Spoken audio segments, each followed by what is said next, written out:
संगठित रहेगा, सुरक्षित हो जाओगे।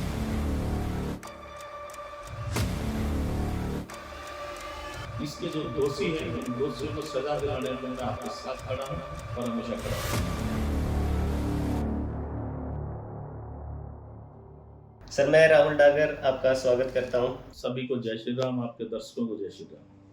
जैसे कि आप हमारे बैरागी समाज के अध्यक्ष हैं, तो हम आपका व्यू जानना चाहते हैं कि जो आजकल अपना प्रोटेस्ट चल रहा है इसमें युवाओं का, तो आपका क्या विचार है इसके ऊपर? एग्जाम लीक हुआ, प्रोटेस्ट हुए और पुलिस का एक्शन हुआ, आप इस चीज को किस पर्सपेक्टिव से देखते हैं?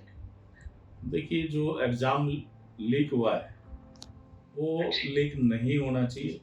ये कहीं ना कहीं कानून व्यवस्था जो है कहीं गड़बड़ है, तब जाके इस तरह के पेपर लीक होते हैं। जो सही बच्चे अपनी मेहनत करके पढ़ के एग्जाम को क्लियर करने के लिए आते हैं, उनके लिए बड़ा जो है सोचने का विषय है। और मुझे लगता है दिन रात मेहनत करते हैं, एग्जाम की तैयारियां करते हैं, और फिर पेपर लीक जैसा कोई मामला उनके सामने आता है तो कहीं ना कहीं उनके मान सम्मान पे, उनकी आत्मा को ठेस पहुंचती है कि हम दिन रात मेहनत करते हैं और ये पेपर जो लीक हो जाता है, से कोई पेपर खरीद के और फिर अच्छे मार्क्स लेके उनके सर पे जाके बैठ जाता है। तो ये हाँ जी। कुठाराघात है उनके विश्वास के ऊपर, उनकी मेहनत के ऊपर। इस तरह के काम देश के अंदर नहीं होने चाहिए।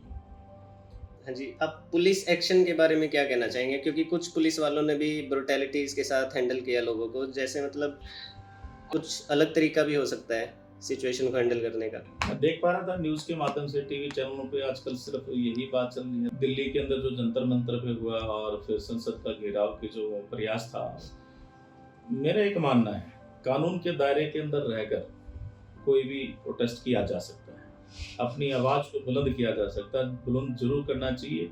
यदि कहीं ना कहीं आपके साथ कोई अन्याय हो रहा है तो उसकी आवाज उठाने का अधिकार हर भारतीय को है, क्योंकि हम स्वतंत्र भारत के अंदर जी रहे हैं और इसकी कानून व्यवस्था पर हम सबको विश्वास है।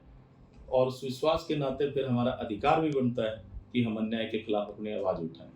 तो यदि हम आवाज़ उठाने जाते हैं तो उसका एक तरीका भी होना चाहिए, सौंदर्यपूर्ण तरीके से परमिशन लेकर अपनी आवाज़ को जहां आपको स्थान दिया जाए उस स्थान पर बैठकर हमें अपना प्रोटेस्ट करना चाहिए। रही बात पुलिस एक्शन की, तो ये बर्बरतापूर्ण जो कार्य पुलिस ने किया है ये बड़ा गलत है।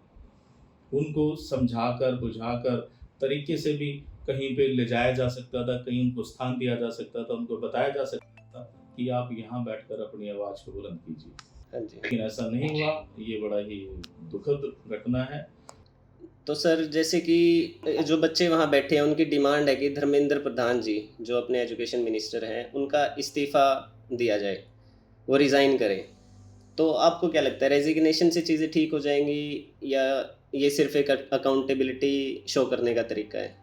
पता है क्या होता है, जैसा मैं देख पा रहा हूँ, जो मेरी समझ है, बेस्ट नॉलेज के अनुसार मैं आपको एक बात जरूर कहना चाहूँगा। इस्तीफा किसी चीज़ का हल नहीं है, लेकिन जो दोषी है उसको सजा भी जरूर मिलनी चाहिए ताकि दोबारा से इस तरह की कोई बात देश के अंदर ना हो। जहां से पेपर लीक हुआ है, जो लोग उसके जिम्मेवार हैं उनको कानून के तहत लाके जो धाराएं बनती हैं वो धाराएं उनके ऊपर लगा के, वो चार्ज लगा के जल्दी से जल्दी इनको सजा देने का कार्य करें, ताकि जो देश के अंदर माहौल बना है इस तरह का, वो माहौल ठीक हो जाए और पॉजिटिव होते चले जाए। लोगों का विश्वास बन जाए कि हमारा देश का जो कानून है उसके अंदर वो सारे प्रावधान हैं कि जो लोग गलत कार्य करेंगे वो सजा के अधिकारी होंगे। तो मेरा ये मानना है कि धर्मेंद्र प्रधान जी के इस्तीफा देने से कोई हल नहीं, हल तो निकलेगा दोषियों को सजा देने से। तो सर, अगर आप एजुकेशन मिनिस्टर होते इस टाइम और ये चीज़ें हो जाती, तो क्या आप रिज़ाइन करते या आप क्या एक्शन लेते? मेरा पहला एक्शन ये होता कि जहां से वो लीक हुआ है, चाहे वो किसी भी देश के कॉर्नर में जाके हुआ है, उसकी इन्वेस्टिगेशन करा के जो लोग भी उसके अंदर दोषी पाए जाते, चाहे वो कोई छोटा ऑफिसर होता है चाहे कोई बड़ा ऑफिसर होता, सबसे पहले सलाखों के पीछे भेजने का कार्य उनको करता। ठीक है। अपने नौजवानों के बीच जाकर अपनी बात को रखता और उनको बताता इसके जो दोषी हैं उन दोषियों को सजा दिलाने में मैं आपके साथ खड़ा हूँ और हमेशा खड़ा रहूंगा। हाँ जी। और एक ओपोजिशन का भी रोल क्या होना चाहिए आपकी नज़र में इस टाइम पे? जैसे वो पीएम आवास के सामने बैठ के धरना देने की कोशिश करी उन्होंने, फिर उनको डिटेन कर लिया गया, तो इस मुद्दे को पॉलिटिकल बनाने की बजाय बच्चों का साथ देना चाहिए। आपका क्या विचार है, उनका क्या रोल होना चाहिए? सस्ती पॉलिटिक्स है, सस्ती अपने आप की पॉपुलैरिटी है। देश में इस तरह का कोई भी काम होता है, कोई गलत चीज़ हो रही है, तो उसको प्रोटेस्ट करने का एक कानूनी अधिकार सबके पास है, लेकिन वो एक तरीके से होना चाहिए, ना कि सस्ती पॉपुलैरिटी गेन करने का। घेरना, पीएम आवास की तरफ जाना, ये कौन सा तरीका है? क्या इससे पेपर लीक बंद हो जाएगा? पेपर लीक कैसे होगा, उसके ऊपर डिबेट करनी चाहिए।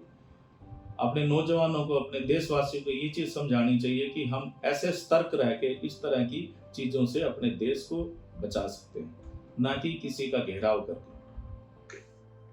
ठीक है, अब लास्ट में मैं आपसे अपने यूथ के लिए कोई मैसेज चाहूँगा। आप क्या मैसेज देना चाहेंगे जो आज कल की जनरेशन है उनको? मैं हमेशा से एक बात कहता आया हूँ, संगठित रहिए, सुरक्षित हो जाओगे।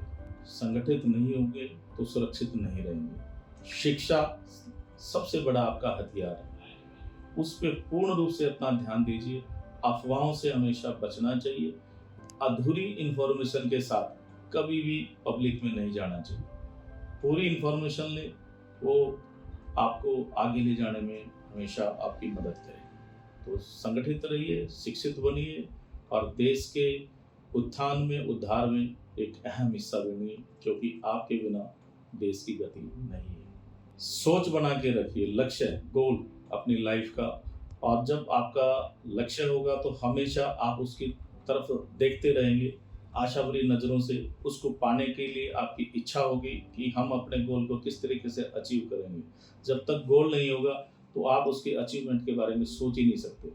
इसलिए लक्ष्य जरूर निर्धारित कीजिए। लक्ष्य आप निर्धारित करेंगे तो दिन में भी और रात में भी उसको प्राप्त करने की इच्छा शक्ति आपकी बढ़ती रहेगी, और जब इच्छा शक्ति बढ़ती चली जाएगी तो वो लक्ष्य चल के आपके पास आएगा। मेरा ऐसा मानना है। सभी साथियों से, सभी युवाओं से, सभी व्यापारियों से, सभी जो जॉब्स के अंदर हैं, पूरे अपने देशवासियों से मैं प्रार्थना करता हूँ कि अपने जीवन में लक्ष्य जरूर रखिए। लक्ष्य रखेंगे तो उसको आप प्राप्त भी कर पाएंगे। हाँ जी सर, थैंक यू। मैं आपका धन्यवाद करता हूँ। आपने अपने कीमती समय में से हमें कुछ पल दिए। बहुत बहुत शुक्रिया आपका। शुक्रिया, धन्यवाद।